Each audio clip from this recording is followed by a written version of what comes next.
E aí, pessoal, tranquilo?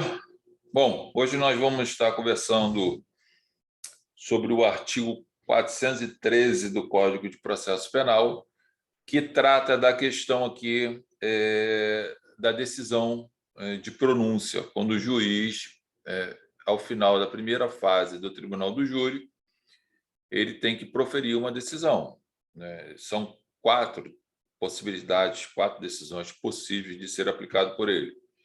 Ele pode pronunciar o réu, ou seja, vai levar o réu ao plenário do tribunal do júri para ser julgado pelo conselho de sentença. Ele pode impronunciar o réu, ou seja, não leva o réu para o plenário do tribunal do júri, mas também não absolve. Enquanto não percorrer, né, terminar o prazo da prescrição, tendo provas novas, pode ser reaberto esse processo. Tá? Então, o que é uma impronúncia? Eu já falei isso várias vezes em outras aulas. É um nada só para prejudicar o réu, né? Nem absolve, nem leva o cara para o plenário, e o cara fica com aquela dúvida, amanhã ou depois, se aparecer alguma prova nova, pode ser reaberto esse processo. Pode ocorrer absolvição sumária, e aí o cara é absolvido efetivamente, e uma vez transitado o julgado de sentença, ela não pode esse processo ser reaberto por esses fatos, ou pode ocorrer a desclassificação, saindo do crime doloso para um crime doloso contra a vida, para um crime doloso qualquer, aí, ou até culposo, de competência do juiz singular, ok? Então, não ficaria no júri. O que eu quero falar com vocês hoje é a respeito do artigo 413. Bom, como sempre, eu já falei isso em outras oportunidades, o júri é minha grande paixão na minha profissão, é a única instituição que eu confio, que eu gosto de atuar, que com todas as críticas e todos os elogios a gente vai tentando acertar, melhorar. Eu acho que é assim que as coisas podem realmente melhorar. Inclusive, estou escrevendo mais e mais sobre isso. Para refletir, a gente precisa refletir. E aqui o artigo 413, para não variar, a gente começa a observar que ainda existem, né, magistrados que insistem em praticar, através dos seus atos, e proferir uma decisão é um ato, praticar suas arbitrariedades que acabam contaminando o processo e acaba prejudicando as partes. Quando eu falo partes, principalmente a sociedade, né? O sujeito que está sendo processado vai ter que esperar mais tempo, porque às vezes você vai anular esse processo. Se tiver preso, é um caos ainda. Se esse sujeito for inocente, pior ainda, mas se por algum motivo qualquer ele tiver praticado esse crime, que fica no prejuízo da sociedade. Na verdade, a sociedade, todos nós vamos estar sempre com esse prejuízo, porque dinheiro que se gasta com as audiências é tempo que se perde dos profissionais, um desrespeito, né, à advocacia, ao cidadão brasileiro, à própria justiça, os próprios agentes públicos, né, que estão lá representando a justiça, tal como os magistrados, ao praticar essas condutas aqui, desrespeitam a própria justiça, portanto, fere até o princípio lá da moralidade do artigo 37 da Constituição, e chega a ser um absurdo, isso acontece direto. E para não variar, né, para não fugir à regra, eu vou mostrar daqui a pouco uma decisão agora, há pouco tempo, que o STJ anulou, né, uma decisão, e porque o juiz, ao proferir essa decisão de pronúncia, ele se aprofundou nessa decisão, como eu vou ler aqui, do artigo 413, e foi além do que a lei determina que ele vá. Então, o juiz ele acha que ele é o dono, eu acho que nem acho que ele é o dono da verdade, porque não existe isso, mas eu acho que ele pensa que ele é a lei, né? Então, ele esquece que ele está ali para aplicar a lei, e ele acha que ele é a lei, que é o mais absurdo de tudo. Só que, mesmo ele achando que ele seja a lei e ele mesmo funcionando como lei, os tribunais conseguem anular os atos deles. Então, é um caos, né, gente? Realmente é um absurdo ainda ter gente que trabalha dessa forma, prejudica todo mundo, seja por capricho. E aí, tem até a ver, né, com a leitura desse livro aqui, né, O Anel de Giges. E eu até passei uma prova referente lá na faculdade para os meus alunos sobre esse tema. E aqui, quando Rousseau vai tratar desse assunto, né, sobre o livro, quem quiser, eu não vou comentar sobre o livro aqui, tá? Mas eu quero mostrar uma questão aqui interessante sobre a colocação dele na questão do poder, né? Quando se fala de poder, já que o juiz tem o poder de decidir, né? Ele tratando desse assunto aqui, ele vem e coloca assim, ó, está tratando, né, efetivamente do tema do livro, né, que trata o Anel de Giges, né, que trata de diversos assuntos aqui, tal como moral, justiça, poder, de você poder decidir o que você vai fazer quando ninguém pode te ver, ou seja, será que você vai ser você mesmo? Será que você vai ser justo com você e com as outras pessoas? Enfim, aqui o tema é super legal. E é um livro que você pode explorar não só para os casos concretos na sua vivência do dia a dia, como, por exemplo, para aplicar prova para os seus alunos e por aí vai. E aqui ele fala assim sobre essa questão do poder. Ó. Ele fala: eu com frequência especulei em meus castelos no ar como teria usado esse anel, visto que, num caso assim, o poder será forçosamente seguido de perto da tentação de abusar dele. Então, ele está dizendo aqui o seguinte, gente, quem tem poder na mão, né, é tentado e muito provavelmente vai ceder a essa tentação e vai abusar do poder que lhe foi conferido, ou seja, vai usar esse poder além do que lhe é permitido. E acontece no caso do artigo 413 aqui, quando ele fala assim, ó, olha o que diz o artigo 413.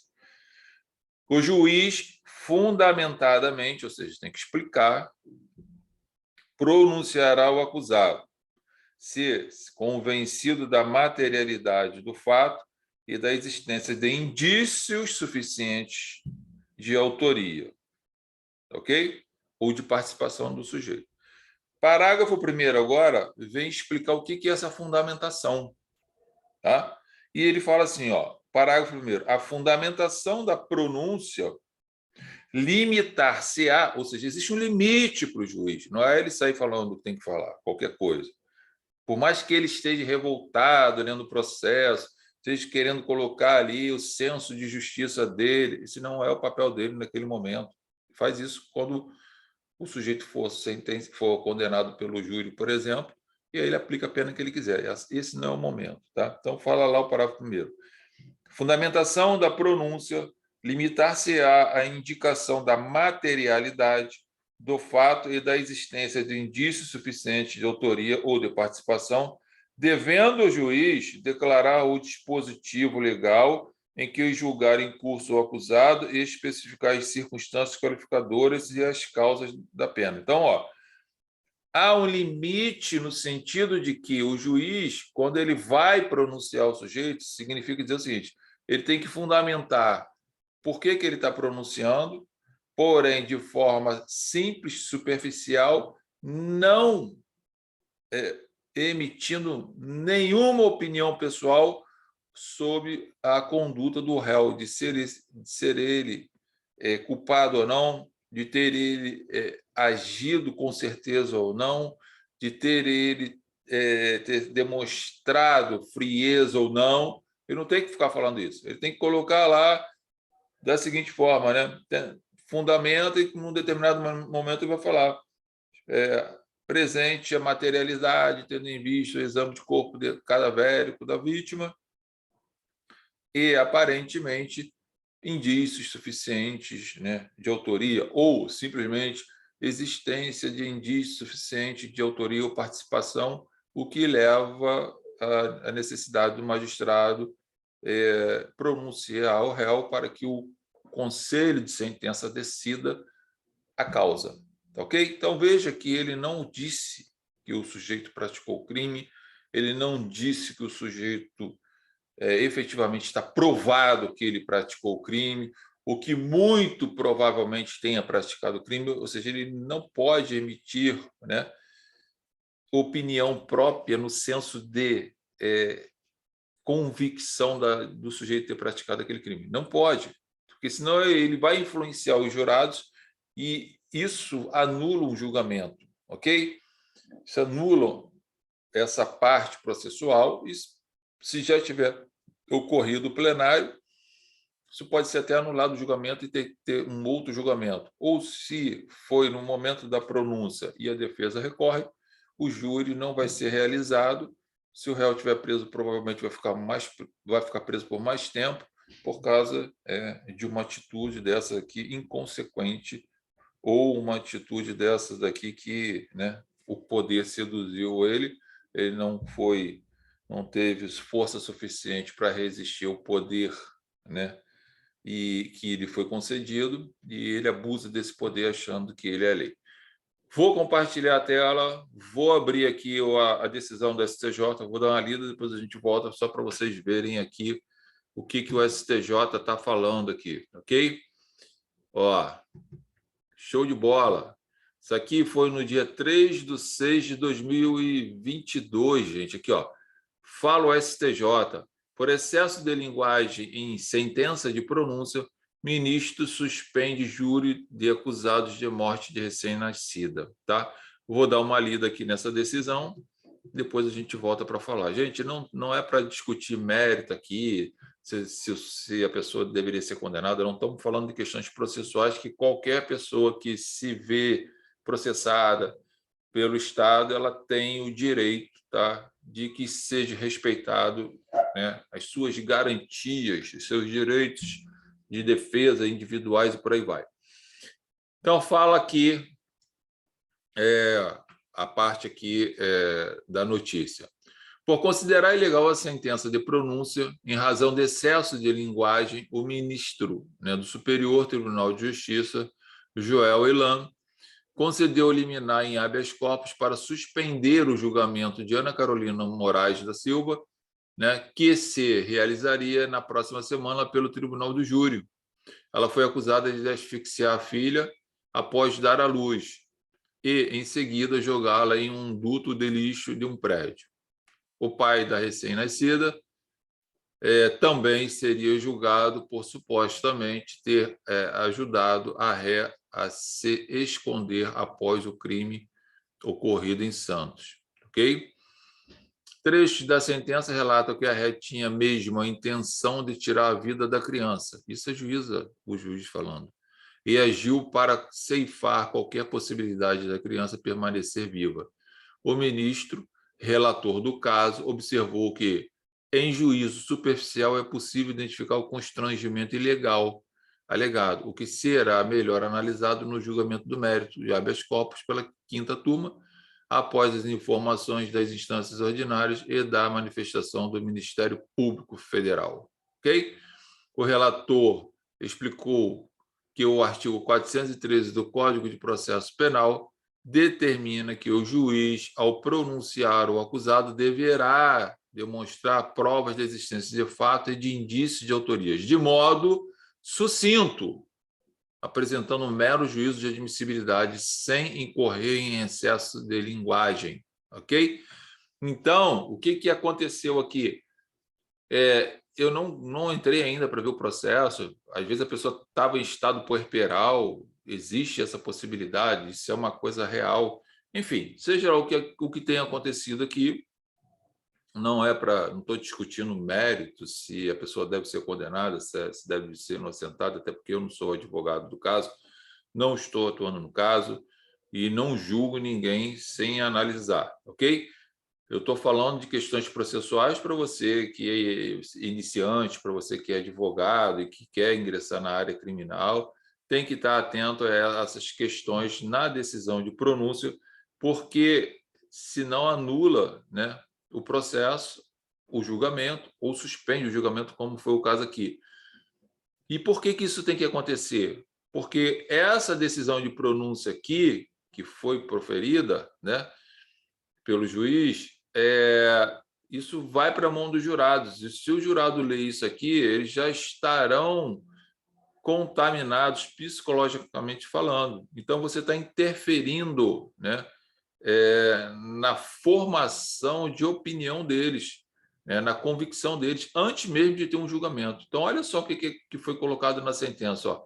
Trecho, isso o relator colocando, né? Trecho da sentença relata que a ré tinha mesmo a intenção de tirar a vida da criança e agiu para ceifar qualquer possibilidade da criança permanecer viva. Gente, a juíza simplesmente, se você deixa isso aqui passar, isso vai para a mão dos jurados, os jurados, quando leem, né, essa decisão de pronúncia, eles vão imaginar o seguinte: poxa, se o juiz que já viu o processo todo está dizendo que a pessoa tinha intenção de matar, eu vou condenar. Né? Se ele está dizendo que a pessoa efetivamente agiu para ceifar a vida dessa criança, dessa pessoa, então eu vou condenar, não quero nem saber de muita história. E as partes vão para o plenário, vão ficar fazendo um debate, trabalhando, suando lá, a defesa suando a beca, e o sujeito, o jurado vai estar lá pensando no jogo de A, B, C, pensando na praia, pensando no final de semana, porque já formou a convicção dele, porque o juiz, através, né, dessa extrapolação de poder, de não conseguir ter, se segurar, né, não conseguir respeitar, não conseguir deter essa fúria de colocar para fora esse poder que ele acha que é soberano e pode tudo, sendo a lei, ele contaminou lá o jurado. Então, por isso que anula, por isso que não tem o julgamento, por isso que você tem que pegar e tem que observar, ler a decisão de pronúncia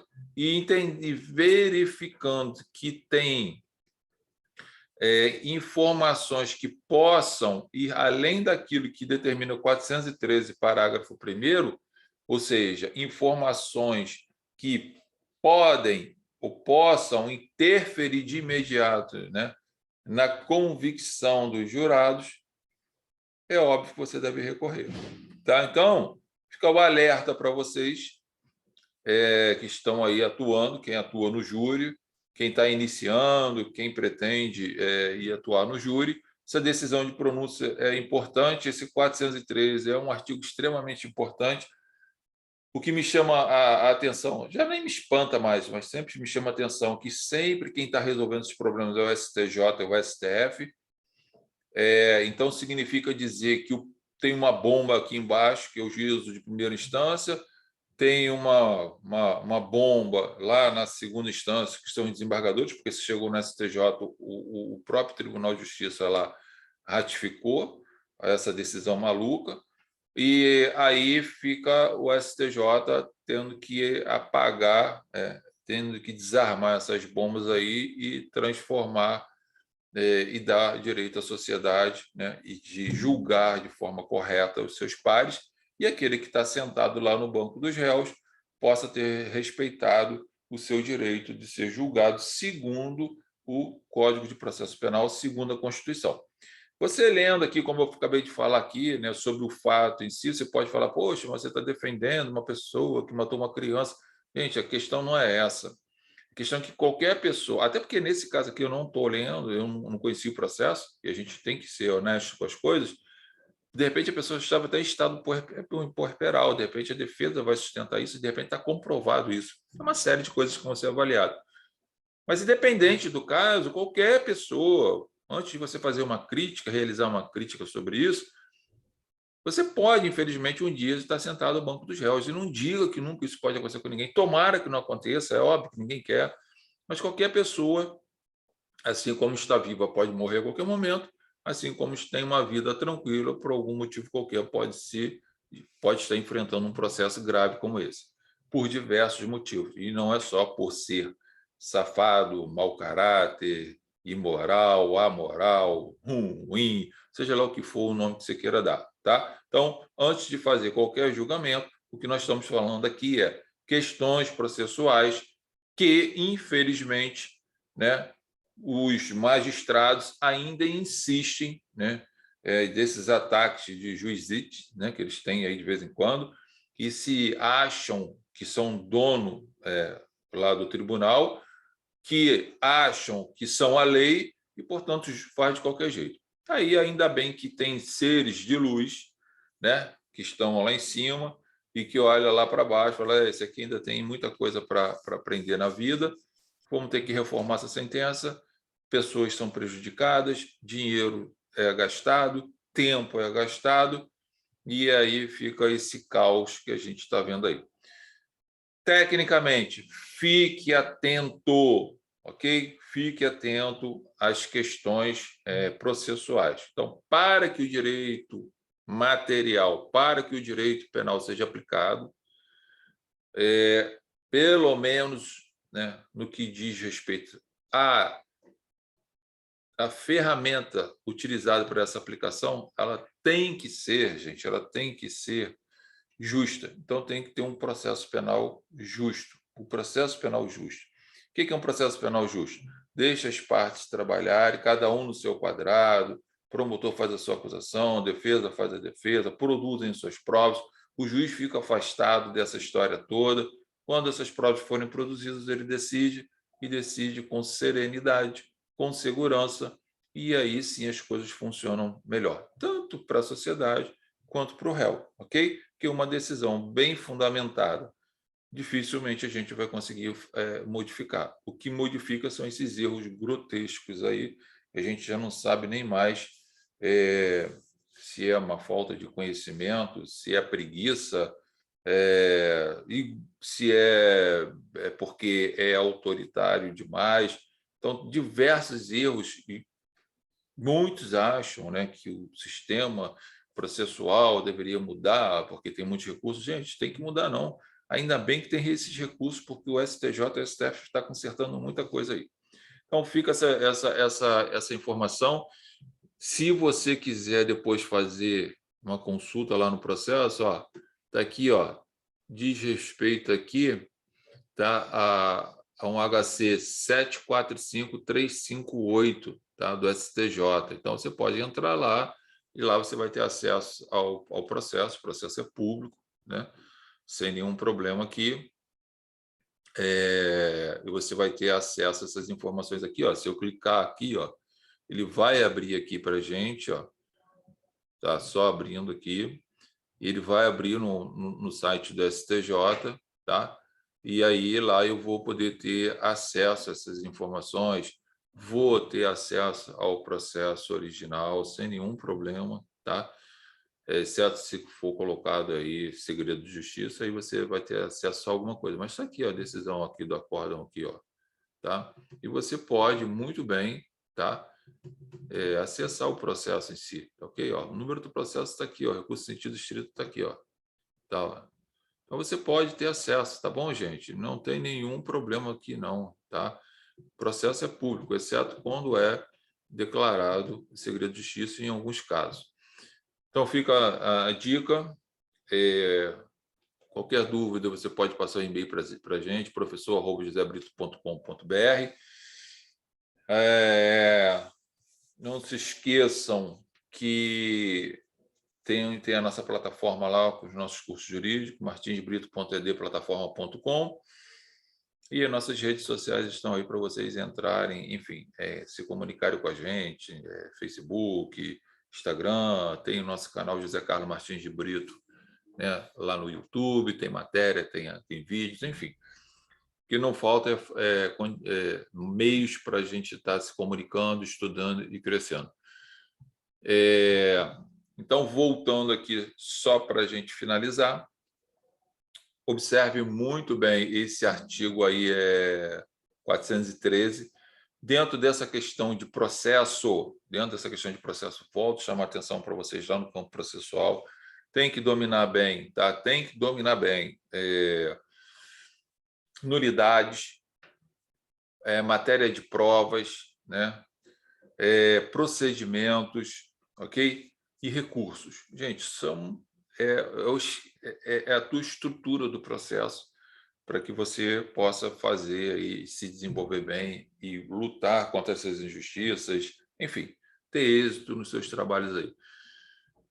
Espero que vocês possam cada vez mais estarem atualizados. Nosso objetivo é propagar o conhecimento, a educação, enfim. Voltando aqui para vocês, ó, deixei aqui para vocês, tá? O Anel de Giges é um livro interessantíssimo, muito legal. Tem um outro livro que eu também estou lendo, porque eu estou escrevendo sobre algumas outras coisas. Tem um livro aqui interessante sobre o julgamento de Sócrates, tá? Enfim, são temas extremamente importantes que vocês vão precisar estudar. Quem vai atuar lá no Tribunal do Júri, já falei isso outras vezes, vou repetir aqui, não adianta ficar só lendo isso aqui, ó. Código, não adianta ficar só lendo Código Penal, tá ok, gente? Isso aqui, Código de Processo Penal, vai de MEC, não. Tem que ler outras coisas, tem que ler filosofia, sociologia, tem que ler a questão de medicina legal, tem que ler romance, tem que ler economia para vocês poderem se desenvolverem, ler outros livros, como eu já acabei de mencionar aqui. Ó, acabei de falar aqui, outro dia você estava comentando, ó, a República de Platão, isso dá informações para vocês. Sobre questões de tortura, esse livrinho aqui é muito legal, observações sobre tortura, tá? Uma história fantástica, você pode usar isso até no júri. E O Último Dia de um Condenado, do Victor Hugo. Enfim, tem vários livros, a gente tem que estar lendo livros e livros para poder ter argumentos e poder entender melhor essas questões aí. Bons estudos para vocês, grande abraço, logo a gente está se falando aí.